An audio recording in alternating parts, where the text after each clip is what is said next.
Hello everyone, welcome back to my YouTube channel. This is Kashish Mehta.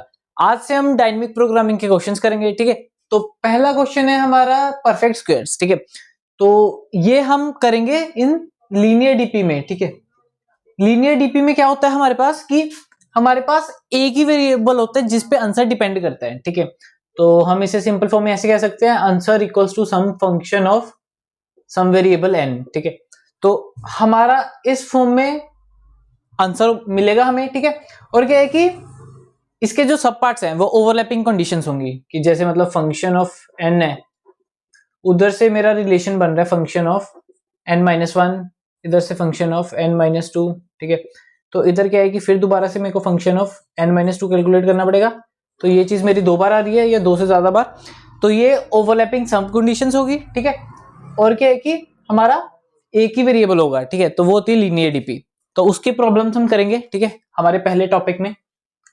तो उसमें पहली problem है हमारी परफेक्ट स्क्वायर्स। तो प्रॉब्लम कहती है कि हमारे पास कोई एक नंबर दिया होगा। ठीक है, तो लेट्स से हमारे पास नंबर है 12। ठीक है, हमें क्या है कि 12 तक पहुंचना है। ठीक है, using only the squares of natural number. ठीक है, कि जैसे मैं 12 तक पहुंचने का क्या रास्ता है, एक तो कि 1 square plus 1 square plus plus plus plus 12 बार ऐसे कर दें। ठीक है, और क्या रास्ता है कि लास्ट में 2 1 या कोई भी 2 1 को छोड़ के एक 2 लग जाए। ठीक है, कि ये मेरा हो गया 10 टाइम्स, सॉरी 8 टाइम्स आएगा, 8 टाइम्स प्लस 2 स्क्वायर, तो 12 बन गए। तो इसमें मेरे पास कितने स्टेप लगे, मतलब कितने मेरे पास नंबर्स लगे, 12। इसमें मेरे पास कितने नंबर्स लगे, 9। ठीक है, वैसे ही और भी कई कई सारे इसमें वेज हैं। ठीक है, और क्या है कि 3 square plus 1 square plus 1 square करो, ये भी 12 बन गया। इसमें कितने आए मेरे, एक और आएगा 1 स्क्वायर। ठीक है, तो इसमें मेरा 4 बन गया। ठीक है, और क्या आ सकता है, 2 square plus 2 square plus 2 square equals to 12। ठीक है, तो इसमें आंसर है मेरा 3। अब मैं आपको बताऊंगा कि ये प्रॉब्लम को कैसे अप्रोच करना है। ठीक है, कि ये प्रॉब्लम ग्रीडी से हो सकती है कि नहीं। ठीक है, कि इसमें डीपी लगानी पड़ेगी कि नहीं, तो देखते हैं। अब क्या है कि हम क्या है कि एक बार डीपी लगाने की कोशिश करते हैं। ठीक है, जब भी मेरे पास मिनिमम मैक्सिमम आएगा तो मैं एक बार वैसे ट्राई करूंगा कि ग्रीडी से तो नहीं हो सकता, क्योंकि ग्रीडी से हो सकता है तो बहुत आसान हो जाएगा। ठीक है, इसमें क्या है कि मेरे को मिनिमम नंबर्स फाइंड करने हैं। ठीक है, तो ऐसे केसेस में मोस्टली क्या है कि या तो मेरा ग्रीडी होगा या मेरा डीपी लगेगा। ठीक है, तो देखते हैं इसमें क्या लगेगी। तो जैसे मेरा 12 है। ठीक है, तो अगर मैं ग्रीडी हूं, ठीक है, ग्रीडी क्या कहता है कि अभी मेरे को जो बेस्ट लग रहा है ना वो ऑप्शन ट्राई करूं। ठीक है, तो अब 12 है। ठीक है, तो बेस्ट मेरे पास क्या होगा कि बड़े से बड़ा नंबर। ठीक है, तो 2 स्क्वायर क्या हो गया मेरे पास 4, 3 स्क्वायर क्या हो गया 9, 4 स्क्वायर क्या हो गया 16। 4 स्क्वायर मेरा क्या है कि 12 को पार कर रहा है। ठीक है, तो ये मैं नहीं लूंगा। तो उसके बाद बेस्ट ऑप्शन क्या है मेरा 3 स्क्वायर, तो मैं 3 स्क्वायर लूंगा। तो मेरे पास क्या बच जाएगा, अगर मैंने 3 स्क्वायर चूज कर लिया तो मेरे पास क्या बच गया 3। ठीक है, फिर इधर से मेरे पास और कोई चारा ही नहीं है। ठीक है, 1 square plus 1 square plus 1 square ही करूंगा। तो ये मेरा बन गया एक ये 3 ये, तो इसकी इधर से मेरा आंसर है 4। बट क्या है कि हमने पहले देखा कि इसका आंसर 3 आ रहा था। कैसे, हमने 12 से पहली जो ली वो ली 2 स्क्वायर। ठीक है, उसके बाद मेरा 8 बच गया, तो 8 को मैंने डिवाइड कर दिया फिर 2 स्क्वायर प्लस 2 स्क्वायर पे, तो ये मेरी टोटल आ गई 1 प्लस 2 3। अब क्या है कि ग्रीडी तो ये नहीं लग रही। ठीक है, ग्रीडी कब होती कि अभी हमने ग्रीडी अप्रोच लगाई। ठीक है, फर्स्ट टाइम में हमें जो बेस्ट लगा हमने वो लिया, उसके बाद जो बच गया वो भी उसका वो भी ग्रीडी से आंसर आना चाहिए। ठीक है, बट क्या है कि हमने यहाँ पे तो ग्रीडी लगा ली फर्स्ट स्टेप में। फर्स्ट स्टेप के बाद हमारा जो सम है वो इसमें कम आ रहा है। बट क्या है कि ये देखो स्मॉल इनपुट के लिए भी इसका आंसर ज्यादा आ रहा है, इसका आंसर आ रहा है 3। बट क्या है कि इधर देखो 8 बड़ा इनपुट है, तो इधर इसका आंसर आ रहा है 2। इधर ग्रीडी इसलिए फेल हो रही है क्योंकि मेरा जो फंक्शन ऑफ 3 है उसकी वैल्यू ग्रेटर देन आ रही है फंक्शन ऑफ 8 के। ठीक है, कि मेरे को 12 को डिवाइड करना था। ठीक है, तो क्या है कि मैंने 2 पार्ट्स में डिवाइड कर सकता हूँ, एक एक स्टेप लगेगा। एक स्टेप से मेरा बन जाएगा 3, एक स्टेप से बन जाएगा 8। मैंने ग्रीडी सोचा, मैंने कहा कि जितना कम से कम हो सके वहां पे पहुंच जाते हैं। बट क्या है कि ये फेल कर गया, क्योंकि अगर हम कम से कम पे पहुंचेंगे तो उसका आंसर भी बाकी जो उसके ऊपर वाले हैं 4 5 6 7 8 उससे कम होना चाहिए। But that doesn't hold true for this. तो ये प्रॉब्लम डीपी ग्रीडी से तो नहीं होगी। ग्रीडी से नहीं होगी तो मतलब क्या है कि हमें नहीं पता कि मतलब पहला स्टेप क्या लें, ठीक है। हमें नहीं पता कि अब 12 3 से आएगा, 2 से, के 1 से, ठीक है। यहाँ पे तो 2 बेस्ट था कि मैं 2 ले लूँ, उसके बाद मैं रिड्यूस करूँ इसको सब प्रॉब्लम्स में, बट क्या है कि ग्रीडी से नहीं होगा, ठीक है। तो क्या है कि we can't take any decision कि 12 के बाद मेरे को कौन सा नंबर चूज करना चाहिए ताकि जिसका स्क्वायर करके मैं इसमें से सब्ट्रैक्ट करूं, फिर that will give the minimum number. तो क्या है कि मेरे को सारी पॉसिबिलिटी ट्रैक करनी होगी। तो देखते हैं कि 12 कैसे कैसे बन सकता है। तो लेट्स से फंक्शन ऑफ 12, इसका मतलब है कि 12 तक पहुंचने के लिए मेरे पास कितने मिनिमम स्क्वायर्स लगे, कितने सम ऑफ स्क्वायर्स लगे, ठीक है। तो ये मेरा कैसे बन सकता है, मैं 12 पे कौन कौन से यूज कर सकता हूँ, 1 यूज कर सकता हूँ, 2 यूज कर सकता हूँ, 3, क्योंकि 1 स्क्वायर 2 स्क्वायर 3 स्क्वायर से ये मेरा बन जाएगा 1, ये 4, ये 9, ठीक है। तो ये 3 चीजें मैं यूज कर सकता हूँ। तो इसका मतलब क्या है कि यहाँ पे स्टेप 0 था, ठीक है। तो अगर मेरे को पहला स्टेप लेना है तो मेरा क्या है कि स्टेप तो एक ऐड हो जाएगा, इधर क्या आएगा फंक्शन ऑफ, अगर मैंने लिया 1 तो मेरा क्या बन जाएगा 11, ठीक है। कि मैंने क्या किया कि पहला स्टेप ले रहा हूँ कि 12 को मैंने कर दिया 1 square plus something, 2 square plus something, 3 square plus something. तो अगर मैं इसको पहला स्टेप 1 लेता तो क्या होता है, function of 12 equals to 1 square plus function of 11, 1 square नहीं 1 ही आएगा, मतलब वैसे 1 स्क्वायर लिया तो मेरा क्या आएगा 1 आ जाएगा सिंपल, 2 स्क्वायर लिया तो भी मेरा स्टेप तो एक ही है ना, ठीक है। तो ये आएगी 1 प्लस फंक्शन ऑफ 8, 3 स्क्वायर लिया तो मैंने वो भी एक स्टेप हो गया, प्लस फंक्शन ऑफ 3, ठीक है। अब क्या है कि इन तीनों में से जो मेरा मिनिमम आएगा उसको मैं चूज कर लूंगा, ठीक है। मैंने क्या किया कि बड़ी प्रॉब्लम को स्मॉल प्रॉब्लम्स में डिवाइड कर दिया। मेरे को 12 का आंसर नहीं पता था क्या है, ठीक है। तो मेरे को बट ये तो पता था कि यहां से 12 से मैं जो डिसीजन लूंगा मैं ये लूंगा कि या 1 स्क्वायर ऐड करूं या 2 स्क्वायर या 3 स्क्वायर, और कोई पॉसिबिलिटी नहीं है। तो क्या कि मेरे से 3 केस बन रहे थे तो मैंने तीनों केस बना लिए, ठीक है। तो ये मेरा रेकरेंस रिलेशन सा बन गया कि मेरे क्या कि कितने इसके चाइल्ड हो गए, मतलब इसकी कितनी सब प्रॉब्लम्स होंगी, दैट डिपेंड्स अपॉन कि इस नंबर पे कितने स्क्वायर्स एंड तक जा सकते हैं। कि मतलब अगर 12 है तो 1 स्क्वायर 2 स्क्वायर 3 स्क्वायर आ सकता है, ठीक है। अगर 17 होता तो उसके लिए क्या था, वो 4 सब प्रॉब्लम्स होगी, जिसमें क्या है कि पहला स्टेप होगा 1 square 2 square 3 square and 4 square, ठीक है। अब क्या है कि देखते हैं कि इसमें ओवरलैपिंग सब प्रॉब्लम्स है कि नहीं, ठीक है। मेरे को ये तो पता चल गया कि रेकरेंस रिलेशन बनेगा, बट ओवरलैपिंग है तो ही डीपी लगाऊंगा, नहीं है तो मेरे को डायरेक्ट रिकर्शन करना पड़ेगा। अब देखते हैं सिंपल, ये 3 पार्ट्स में डिवाइड होगी, function of 11, function of 8 and function of 3, ठीक है। तो क्या है कि इन तीनों का आंसर कैलकुलेट करूंगा, आंसर क्या है कि मेरा 1 प्लस मिनिमम ऑफ जो भी इन तीनों का आंसर आया, ठीक है। अब क्या है कि ये किस पार्ट में डिवाइड होगी, इसमें भी 1 4 एंड 9 आ सकता है मेरा, ठीक है। तो इधर क्या बन जाएगा function of 10, function of 7, function of 2, ठीक है। इधर क्या है कि फंक्शन ऑफ 7, फंक्शन ऑफ 4, और ये चीज नहीं आएगी क्योंकि 9 बड़ा है, ठीक है। अब देखो कि 7, फंक्शन ऑफ 7 बार बार आ रहा है, ठीक है। हमने क्या है कि फंक्शन ऑफ 11 की लेफ्ट कॉल में कैलकुलेट किया और क्या है कि फंक्शन ऑफ 8 की भी कॉल में कैलकुलेट किया, तो ये 2 बार मेरा आंसर आई जा रहा है, ठीक है। मतलब मेरे को 2 बार कैलकुलेट करना पड़ा। इसका मतलब है कि ओवरलैपिंग सब प्रॉब्लम्स भी है, रिकर्शन हमने पहले देख लिया।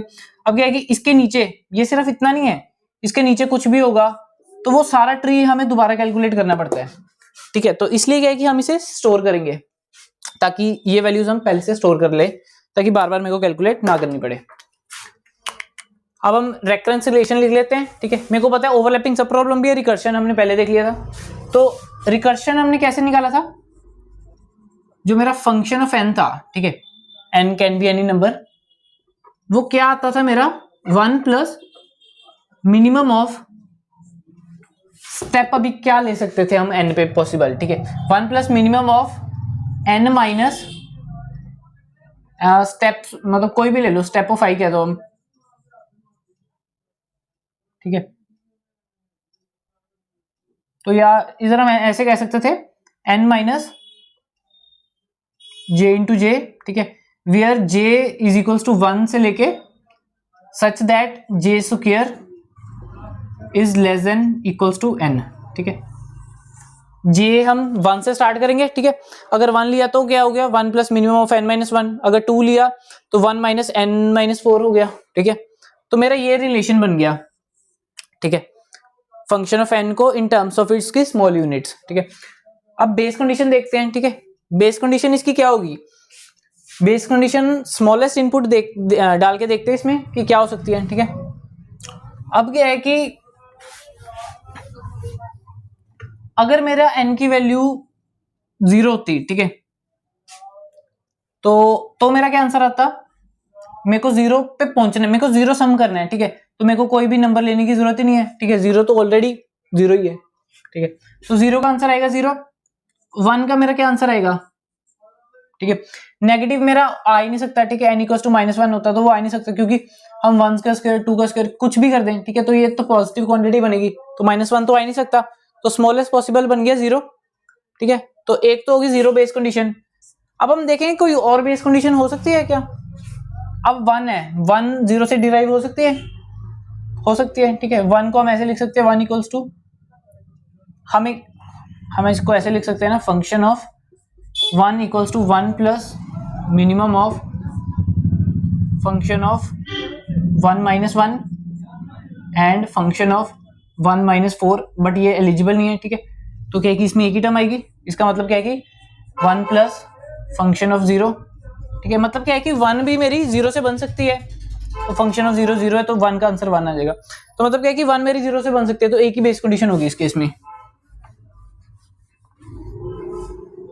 तो बेस कंडीशन क्या होगी मेरी की, वैसे ये आएगा, ठीक है। अगर n की वैल्यू 0 है तो मेरा आंसर 0 आएगा, 0 फॉर n इक्वल्स टू 0, ठीक है। तो ये बेस कंडीशन है। अब हमारे पास क्या है कि रेकरेंस रिलेशन भी आ गया, बेस कंडीशन भी आ गया। अब हमारी मर्जी है, इसको मैं चाहे टेबुलेशन से करूं या मैं इसको मेमोराइजेशन से करूं, ठीक है। बट क्या है कि सीधा सीधा रिलेशन बन रहा है, ठीक है। तो क्या है कि मैं टेबुलेशन से करूंगा, ठीक है। मेमोराइजेशन में भी कोई फर्क नहीं है। टेबुलेशन में हम क्या करेंगे, मेन है कि यहां तक पहुंचना, यहां तक पहुंच गए तो उसके बाद आपको जो अच्छा लगता है वो करो, टेबुलेशन मेमोराइजेशन आपकी मर्जी है। तो अगर हम इसको कन्वर्ट करेंगे टेबुलेशन में, तो टेबुलेशन में कैसे कन्वर्ट करेंगे, हम क्या है कि एक टेबल में स्टोर करते हैं वैल्यूज, ठीक है, ताकि बार बार कैलकुलेट ना करना पड़े। तो लार्जेस्ट इनपुट क्या है, n, ठीक है। तो क्या है कि हमारा टेबल में n तक होगा, और स्मॉलेस्ट क्या था 0, तो 0 से स्टार्ट होगा। और क्या है कि 1D है, 1 एक ही मैट्रिक्स लेना पड़ेगा, लीनियर एरे, क्यों, क्योंकि क्या है कि मेरे पास एक ही वेरिएबल है, ठीक है। तो क्या है कि ये डिपेंड अपॉन, इसकी वैल्यू डिपेंड अपॉन हेयर 1 2 3 4, ठीक है, हेयर या ऐसे कहीं तक दूर तक, ताकि ये 0 को क्रॉस ना कर जाए, ठीक है। तो क्या है कि मतलब मेरे को टेबल को कैसे फिल करना होगा, ऐसे, क्योंकि जब मैं एट एनी पॉइंट फिल कर रहा हूँ, लेट्स सपोज दिस पॉइंट, तो मेरे को पिछली सारी फील्ड चाहिए, ठीक है। तो टेबल ऐसे फिल्ड होगा। अब क्या है कि इसको मैं टेबुलेशन में अगर कन्वर्ट करता हूं, तो मेरे को पता है कि डीपी ऑफ एन है, that maps with function of n, ठीक है, कि मतलब डीपी ऑफ एन का जो आंसर आएगा वही फंक्शन ऑफ एन का है, ठीक है। हम वैसे स्टोर करते हैं कि DP of n minus i anything, वो function of n minus i है, मतलब इसकी वैल्यू हम इधर स्टोर करेंगे, ये एक दूसरे से मैप करते हैं।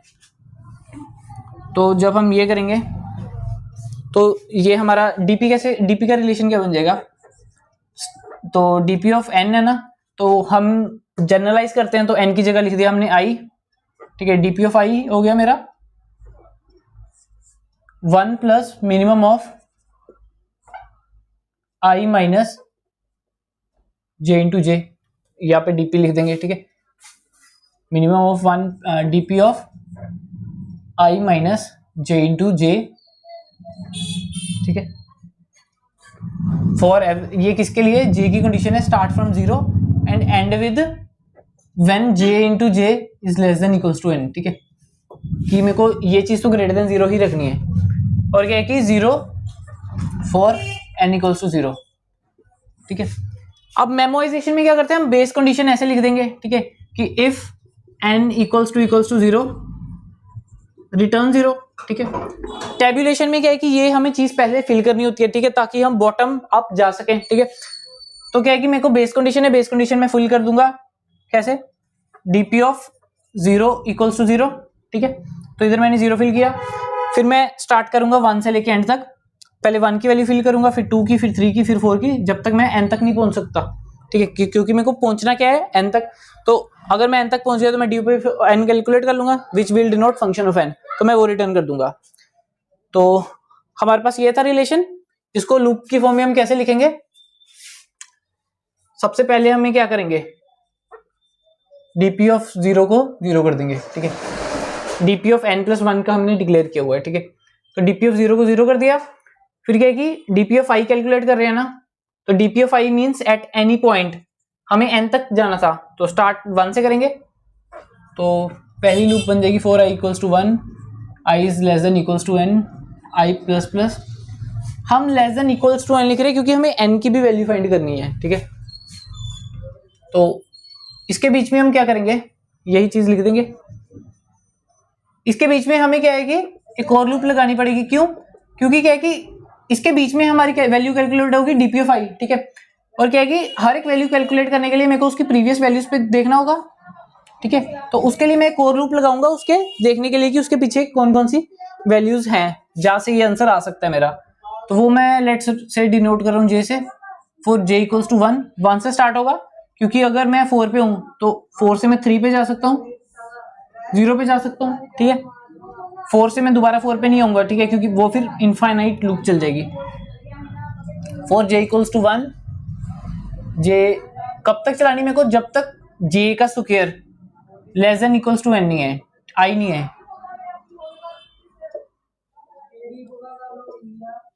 ठीक है। तो बस इसमें मैं क्या कर दूंगा, अपना रिलेशन लिख दूंगा, ठीक है। तो इसमें मेरा रिलेशन क्या आया था कि dp of i equals to 1 plus minimum of, अच्छा वो मेरे को मिनिमम में कितनी टर्म्स आएंगी ना, तो इधर से हर टर्म आएगी, तो मैं क्या कर दूंगा dp of i equals to minimum of dp of i and new term, इसके पीछे वाली टर्म, ठीक है। तो वो क्या बन गई 1 plus dp of i minus j into जे, ठीक है।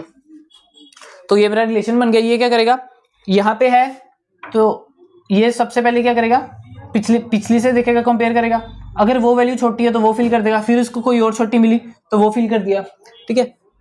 तो ये तो ठीक चलेगा, बट क्या है कि मेरे को शुरू में dp ऑफ i को इंट मैक्स रखना होगा, ठीक है, क्योंकि शुरू में मैंने कोई स्टेप नहीं लिया, तो इसमें dp ऑफ i में गार्बेज वैल्यू होगी, तो dp ऑफ i कंपेयर करेगा गार्बेज वैल्यू से। बट हम क्या चाहते हैं, जो पहला स्टेप है उसमें क्या है कि मेरा dp ऑफ जैसे i है तो वो i माइनस 1 की वैल्यू स्टोर कर ले, ठीक है, ताकि फिर उसके बाद में कोई और वैल्यू आए तो वो उसको अपने आप मिनिमम उसमें से चूज कर ले। तो इधर मैं एक और चीज करूंगा, dp ऑफ i को मैं इंट मैक्स कर दूंगा शुरू में सारी dp ऑफ i को, ठीक है, लूप लगा के, ताकि क्या है कि मैं शुरू में जब पहली बार कैलकुलेट कर रहा हूँ किसी पॉइंट पे वैल्यू, तो वो इधर गार्बेज वैल्यू ना दिखाए, ठीक है। तो ये था टेबुलेशन का कोड कि परफेक्ट स्क्वायर कैसे कैलकुलेट करनी है, ठीक है।